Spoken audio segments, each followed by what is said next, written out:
পাচ্ছি না কাউকে, কিন্তু কে যেন আছে আমার আশেপাশেই। আমার মনে হতে লাগলো কেউ যেন আমার পেছন পেছন আসছে। দাঁড়িয়ে পড়লাম। মনে হলো আমার পেছনে পেছনে আসা সেও যেন দাঁড়িয়ে পড়ল।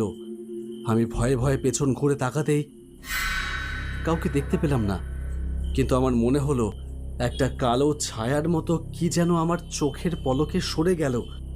আমার শির দ্বারা বেয়ে একটা ঠান্ডা স্রোত বয়ে গেল। হঠাৎ শুনতে পেলাম একটা মেয়ের কান্নার আওয়াজ, ক্ষীণ অথচ পরিষ্কার। ভালো করে কান পেতে শুনলাম, হ্যাঁ হ্যাঁ, কান্নারই আওয়াজ। একটা মেয়ে যেন কাঁদছে ফুপিয়ে ফুপিয়ে।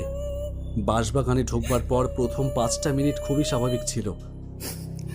বাঁশের পাতার ফাঁক দিয়ে চাঁদের আলো পড়ছিল মাটিতে। এক সময় মনে হতে লাগলো গাছের পাতাগুলো যেন আর নড়ছে না, হাওয়াও থেমে গেছে, কিন্তু আমার পায়ের নিচের মরা পাতাগুলো যেন নিজে নিজেই খসখস শব্দ করছে। আমি যেন নিজেকেই বোঝাতে চাইলাম ভয় পাওয়ার কিছু নেই।